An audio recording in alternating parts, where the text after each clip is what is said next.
মহিলারা তেমন বড় জান্নাত লাভ করবে না, মাত্র 3 জন।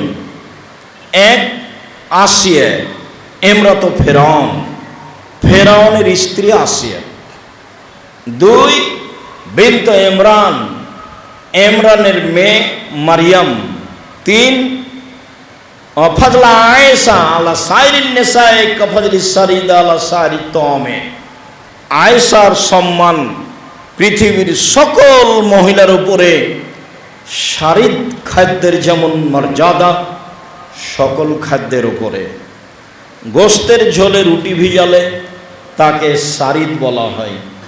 এইটা যেমন আরবিদের কাছে সবচেয়ে পছন্দনীয় খাদ্য, তেমনিভাবে সারা পৃথিবীতে সবচেয়ে সম্মানী মহিলা আয়েশা। এই কথা রাসূল সাল্লাল্লাহু আলাইহি সাল্লাম বলেন। আনাস রাদিয়াল্লাহু তাআলা আনহু বলেন, আল্লাহর নবী বলেছেন, হাসবুকা মিন নিসাইল আলামিন। আনাস, মনে রেখো, তোমাদের জন্য সারা পৃথিবীর মহিলাদের মাঝে সবচেয়ে দামি সম্মানী 4 জন মহিলাই যথেষ্ট। সবচেয়ে সম্মানী দামি 4 জন মহিলা, তারাই যথেষ্ট। 1,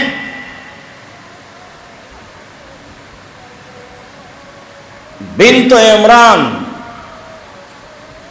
ইমরানের মেয়ে মারিয়াম। 2, বিনত খুয়াইলিদ, খাদিজা, খুয়াইলিদের মেয়ে খাদিজা। 3, বিনত মোহাম্মদ ফাতেমা, ফাতেমা মোহাম্মদের মেয়ে। 4, ইমরাত ফেরাউন, ফেরাউনের স্ত্রী আসিয়া। এই 4 জন মহিলা পৃথিবীতে সবচেয়ে সম্মানী। 1, মারিয়াম। 2, আসিয়া। 3, খাদিজা। 4, ফাতেমা। অত্র হাদিসে আয়েশা রাদিয়াল্লাহু তাআলা আনহার কথা উল্লেখ হয়নি।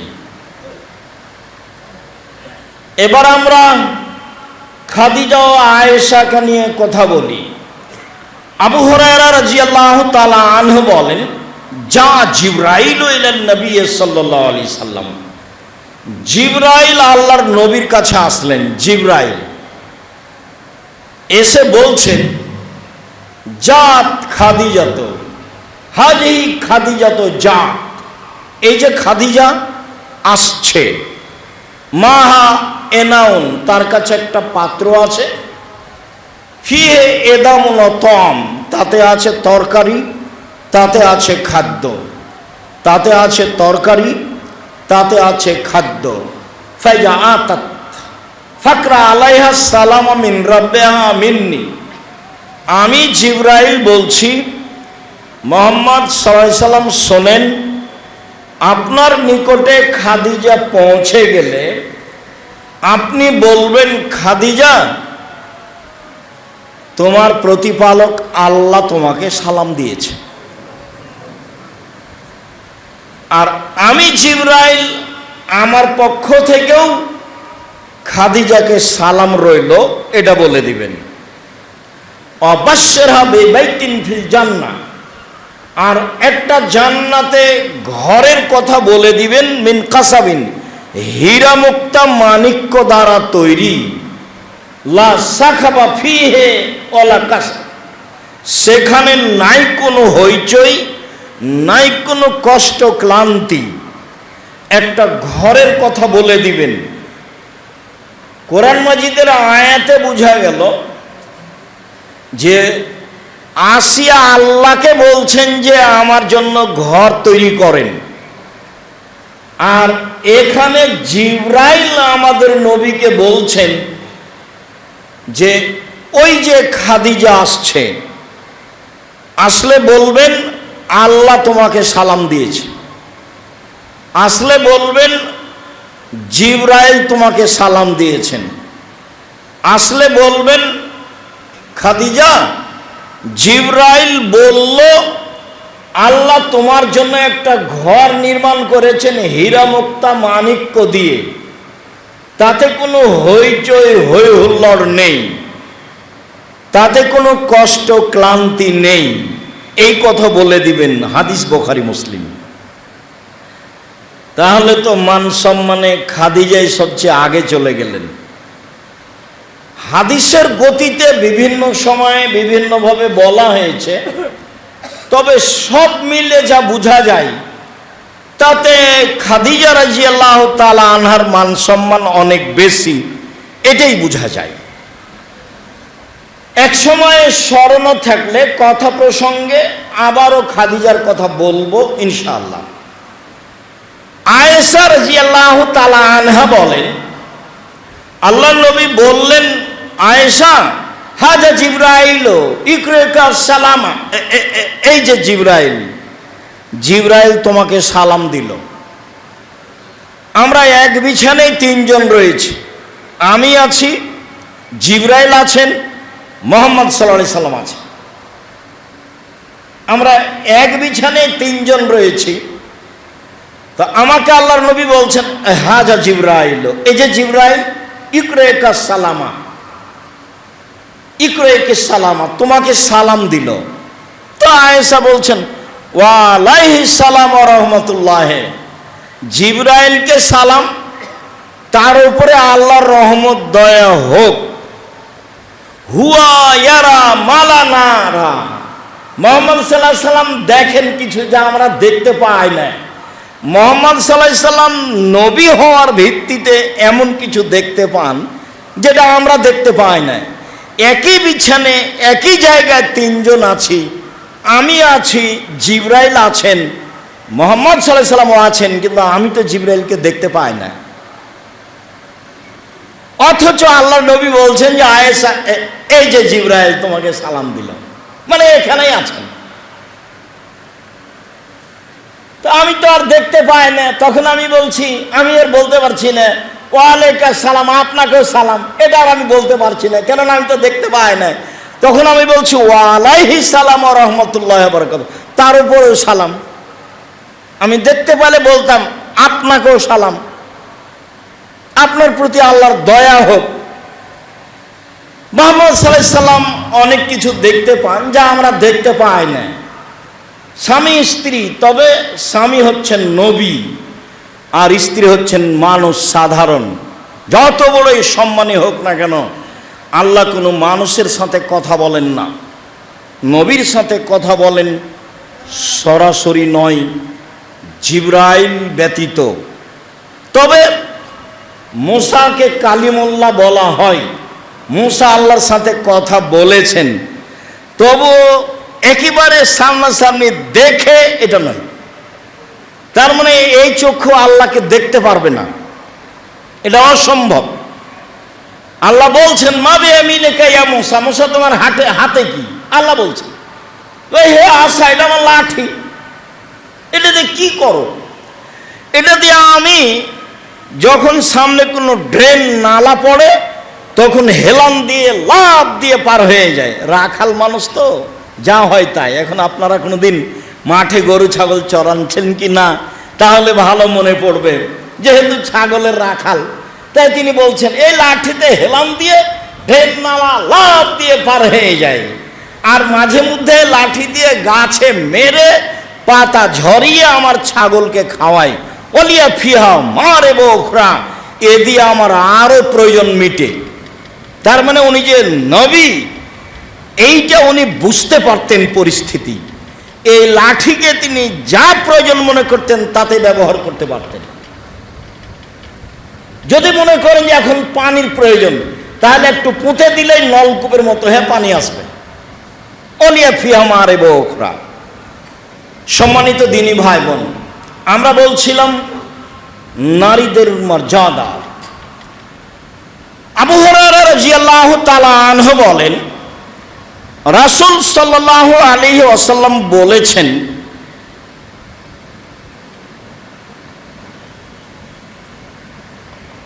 নিসাউ কুরাইশ রাকেবনাল এবেলা, কুরাইশদের মহিলারা, কুরাইশ বংশের মহিলারা, মক্কার মহিলারা যারা উটের উপরে উঠে, সলেহ নিসাইল কুরাইশ, কুরাইশের মহিলারা সবচেয়ে ভালো, কুরাইশ বংশের মহিলারা সবচেয়ে ভালো। কেন? আহনাহু আলা ওয়ালাদিন ফি সিগরিহি, ওরা বাল্য অবস্থায় ছেলে মেয়েকে লালন পালন করতে খুব স্নেহময়, ময়াময়, দয়াময়, বাচ্চাকে খুব আদর করে, খুব ভালোবাসে। তাহলে এই বৈশিষ্ট্য আরবের সব এলাকার নয়। অবশ্য আমাদের দেশে, ভারত, বাংলাদেশ, পাকিস্তানে ছেলে মেয়েকে বেশি আদর করা হয়, এই আদরেই ঠিক। আল্লাহ রাসূল বলছেন যে মক্কার মহিলারা, বিশেষভাবে কুরাইশ বংশের মহিলারা সবচেয়ে ভালো। কেন? সবচেয়ে সম্মানী কেন? তারা বাচ্চাদের প্রতি স্নেহশীল, বাচ্চাদের প্রতি দয়াশীলা, বাচ্চাকে লালন পালন করতে, দয়া করতে তারা অনেক আগ্রহী, এই জন্য ভালো। 2, ওয়া আরদাহু আলা যাওজিন ফি যাতি ইয়াদিহি, এবং স্বামী, অর্থ সম্পদ, বাড়ি ঘর সব কিছু হেফাজত করতে বেশি যত্নবান, ওরা বেশি সচেতন। এই দুইটা সাইড ভালো মর্মে তারা সবচেয়ে ভালো নারী, এই কথা মুহাম্মদ সাল্লাল্লাহু আলাইহি সাল্লাম বললেন। আমাদের অনেক ভাই ব্যবসা বাণিজ্য করেন, জমি জায়গা চাষ করেন, স্ত্রীর প্রতি আস্থাশীল না হয় তারা টাকা পয়সার বিষয়টি তাদের সামনে বলতে পারে না, তাদের সামনে পেশ করতে পারে না, বা আশঙ্কা করে, বা ঘটনাও আছে এমন যে না বলে সে ভাই ভাতিজাকে দিয়ে দেয়, না বলে সে বাপ মাকে দিয়ে দেয়, না বলে স্বামীর সংসারকে এদিক সেদিক করে দিবে বলে আশঙ্কা করে, করেও। যারা এমনটা করে তারা ভালো মহিলা নয়, তারা প্রশংসার উপযুক্ত নয়।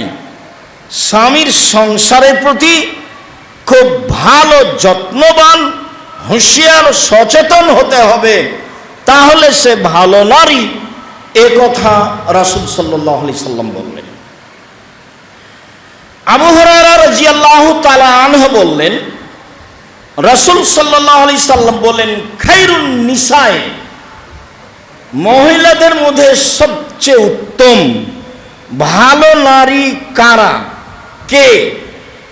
1, এজা নাজারতা ইলাইহা সাররাতকা, তুমি তার দিকে লক্ষ্য করলে, তুমি তার সাথে কথা বললে হাসি মুখে বলে, এটা হলো ভালো হওয়ার 1 নম্বর গুণ। 2, ওইজা আমার তাহা আতাতকা, তুমি আদেশ করলে তা মান্য করে, কিছু সমস্যা থাকলেও বলার সাথে সাথে মেনে নিতে হবে, এটা হলো ভালো মহিলা হওয়ার 2 নম্বর গুণ। 3, ওইজা গিবতা আনহা হাফেজাত মালিকা মিন মালিকা নফসাহা, তোমার অবর্তমানে তোমার বাড়ির অর্থ সম্পদকে হেফাজতে রাখে এবং নিজেকে হেফাজতে রাখে, সে হলো ভালো মহিলা। 1, নিজের স্বামীর অর্থ সম্পদ, বাড়িঘর, জিনিসপাতি, কাপড় চোপড় সব কিছু হেফাজতে, যত্নে, সুন্দর করে রাখতে হবে, বিলিয়ে দেওয়া যাবে না, কাউকে দিয়ে দেওয়া যাবে না। ফকির মিসকিন সেটা ভিন্ন কথা। এইটা হলো ভালো গুণ। 2, স্বামী বাড়িতে না থাকলে নিজেকে হেফাজতে রাখে, মানে এরর সাথে গল্পে জড়িয়ে যায় না। আপনি মনে করছেন খুব ভালো আপনার স্ত্রী, হাজারে 999 জন মহিলাই যারা ভালো বলে আমরা মনে করি, তারাও আপনার অবর্তমানে আর একজনের সাথে কথা বলে। আল্লাহ রসুল তাকে ভালো বলেননি, নিজেকে হেফাজতে রাখে না, রাখার চেষ্টা করে না, তারা ভালো নয়। ভালো এক, স্বামীর সাথে কথা বললে হাসি মুখে বলে। 2, স্বামী আদেশ করলে পালন করে। 3, স্বামী বাড়িতে না থাকলে স্বামীর অর্থ সম্পদ হেফাজতে রাখে। 4, স্বামী বাড়িতে না থাকলে নিজেকে হেফাজতে রাখে। এ কথা মুহাম্মদ সাল্লাল্লাহু আলাইহি সাল্লাম বলেন ভালো নারীর গুণ বর্ণনা করতে গিয়ে। আবু হুরায়রা রাদিয়াল্লাহু তাআলা আনহু বলেন রাসূল সাল্লাল্লাহু আলাইহি সাল্লাম বলেছেন, খায়রুন নিসায়ে, সবচেয়ে ভালো নারী, সবচেয়ে ভালো নারী এক, আল ওদুদ, স্বামীর সাথে প্রেম প্রীতি ভালোবাসায় যে সব সময় আগ্রহী, সব সময় প্রস্তুত।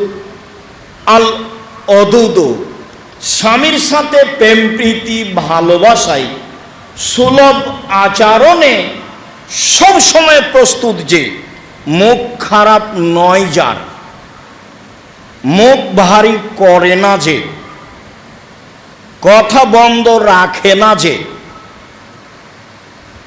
সে হলো সবচেয়ে ভালো এক। 2, আল ওলুদ, বেশি সন্তান দিতে পারে, যে এতে আমি আর আপনি পিছে পড়ে গেছি, ওর দোষ দিয়ে লাভ নেই। কে যে আপনার মাথায় ভূত চাপালো, আপনারা 10-12 ভাই বোন সবাই মানুষ হয়ে গেলেন, আপনার মা 16 জন মানুষের ভাত রান্না করতো ঢেঁকিতে ধান ভেঙে আর জাঁতায় আটা পিষে, তারপরে তো মেহমান ছিল মসজিদ থেকে 2 জন ধরে নিয়ে এসেছে রাত 10টায়, সব আপনার ভালোভাবে মনে আছে। সব আপনার মা করে মেহমানকে খাওয়িয়ে দিন কাটিয়ে দুনিয়া থেকে চলে গেলেন। আর আপনার স্ত্রী বা কি বুঝালো, আপনি বা কি বুঝলেন? মাদ্রাসা লাইনে যেসব ছেলে মেয়ে পড়ে, যেমন কাল না কখন রেজাল্ট হয়েছে, তো কিছু কিছু ছেলে আমার সামনে গল্প করছে যে ওস্তাজি আমাদের অমুক গোল্ডেন পেয়েছে, অমুক প্লাস পেয়েছে। তা আমি বলছি আমি তো রেজাল্ট শুনি না, আমি এরকম রেজাল্ট পছন্দ করি না। কেন? রেজাল্ট যখন ভালো হয়েছে বলে বাপ মা মনে করেছে, বলে খালা খালু মনে করেছে, বলে নানা নানি মনে করেছে, বলে চাচা চাচি মনে করেছে, তখন তারা সিদ্ধান্ত পরিবর্তন করেছে।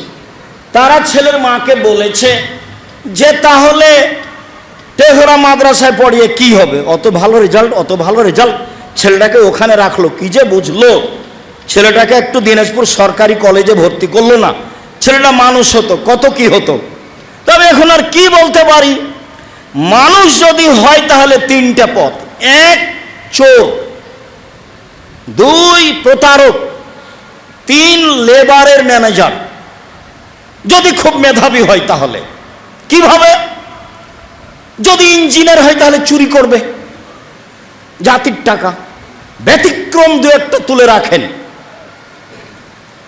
আর যদি ডাক্তার হয় তাহলে প্রতারক হবে, যে কোম্পানি তাকে টাকা দিয়েছে তারই নামে তারই প্রেসক্রিপশন লিখবে, এটা তো আপনার চোখের সামনে। 3 যদি খুব মেধাবী হয়ে বিদেশে থেকে যায় তাহলে ওকে বিদেশিরা বড় পদ দিবে না, দিবে যারা পায়খানা করে তাদের ম্যানেজারি। ম্যানেজারি 3 লাখ টাকা বেতন, তখন দেখো সুবহানাল্লাহ, তো বাংলাদেশের কোনো চাকরিতে 3 লাখ বেতন নাই, তো আমি যারা পায়খানা পরিষ্কার করে তাদের ম্যানেজার হলে কি হবে, টাকার তো সমস্যা নেই। এটাই হিসাব। ব্যতিক্রম নিয়ে কথা ভেঙে দেওয়ার চেষ্টা করবেন না। ব্যতিক্রম ব্যতিক্রমী। আপনার বয়স এখন 80 বছর, আপনি তেঘরার মানুষ, দিনাজপুরের মানুষ, বিগত 80 বছরকে চ্যালেঞ্জ করলাম আমি, আপনার চোখে দিনাজপুরের খুব মেধাবী ছেলে, মেধাবী মেয়ে জাতির কি করেছে সেটা বলেন। সেটা আমার সামনে বলবেন আপনি, আমার খুব কষ্ট পাই। আব্দুল মোকাদ্দম নিয়ে গেল আমার কান দেখানোর জন্য এখানে এক ডাক্তারের কাছে, সে কান বিশেষজ্ঞ, বড় ডাক্তার। বললো খুব অসুবিধে, কি যে হয়, কিছু বললো, ঔষধ দিল। ঢাকার বড় ডাক্তার, কান বিশেষজ্ঞ, বলল যে কি যে হয়, অসুবিধা খুব বেশি। রাজশাহীর বড় ডাক্তার বলল মনে হচ্ছে পর্দা ফেটে গেছে, অনেক কিছু বলল। বিরক্ত হলাম, কলকাতা গেলাম প্রোগ্রামে, নেমে বলছে এই ছেলেরা শোনো মেডিকেলে যাব। তো গেলাম, ডাক্তারকে বললাম যে দেখেন, তো ডাক্তার একটু দেখেই মুখটা সরিয়ে নিল। তো আমি বললাম হাজরাত যারা মেহরবানি কারকে দোবারা দেখতে, যদি আপনি আর একটু ভালো করে কানটা দেখতেন, মানে ওর দেখা আমাকে ভালো লাগেনি।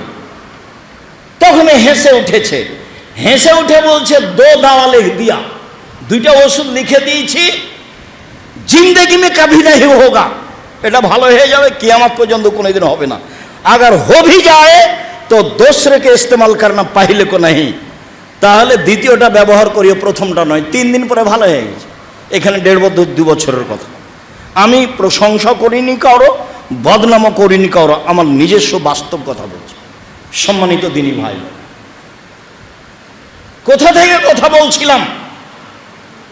ছেলে মানুষ করতে হবে জাতির জন্য, ছেলে মানুষ করতে হবে পরকালের জন্য, ছেলে মানুষ করতে হবে নিজের জন্য।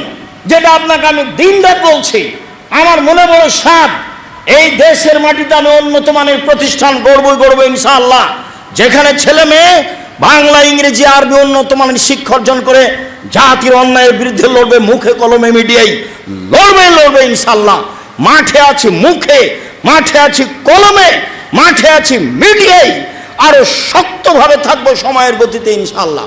আপনাকে বলে রাখলাম, বাস্তব তেঘরা বিরল দিনাজপুর, তার মধ্যখানে আবারও বলছি, সম্মানিত দিনী ভাই বোন, যারা এলাকায় বসবাস করেন, দিনাজপুরে বসবাস করেন, আমার কোনো ভুল দেখে, আপনার জামিয়া সালাফের কোনো লোকের ভুল দেখে মনে সংকীর্ণতা নিয়ে এসে ক্ষতিগ্রস্ত হওয়ার চেষ্টা করবেন না। আমি জাতির ক্ষতি করি না, 10 পয়সার ক্ষতি করি না, আমি কাজে সফল হবই ইনশাআল্লাহ। আপনার সংকীর্ণতা আসলে এই সংকীর্ণতার বোঝা বহন করতে করতে আপনার মরণ হয়ে যাবে, আপনি কিছুই করতে পারবেন না। আমার চোখে দেখা বাস্তব। 2013 সালের 24 আগস্ট রোজ মঙ্গলবার সকাল 11টার সময় বলেছিলাম জামিয়া সালাফিয়া হাঁটাবো, বীর হাঁটাবো, রূপগঞ্জ, নারায়ণগঞ্জ, ঢাকায়। আমার হাতে টাকা নেই, এই কথা সত্য। এখানে প্রতিষ্ঠান গড়বে, এই কথা সত্য। ইনশাল্লাহ গড়বে। এখন প্রতিষ্ঠানটি প্রায় 100 বিঘা জমির উপর অবস্থান করে, প্রায় 100 বিঘা পূর্বাচলে। তার মানে আপনার ভিতরে যদি প্রতারণা না থাকে, আপনি কাজে সফল হবেন ইনশাল্লাহ, দেরিতে হোক। আপনার কথা বললেই হবে তা তো নাও হতে পারে। ইয়াকুব আলাইহিস সালামের ছেলে ইউসুফ আলাইহিস সালাম হারিয়ে গেলেন, দুইজনে নবী, বাপও নবী বেটাও নবী। 25 বছর লেগেছে ছেলেকে ফেরত পেতে। 25 বছর দিন রাত কান্নাকাটি করছেন বাপ, বেটাও কান্নাকাটি করছে, দুইজনই নবী। 25 বছর সময় লাগে। তা আমি আপনি এত ব্যস্ত হয়ে গেলাম কেন? ছেলেকে জাতির উদ্দেশ্যেই মানুষ করতে হবে, এই কথাই ঠিক। পরকালের লক্ষ্যেই ছেলেকে মানুষ করতে হবে, এই কথাই ঠিক। নইলে ফলাফলে আসবে চাপায়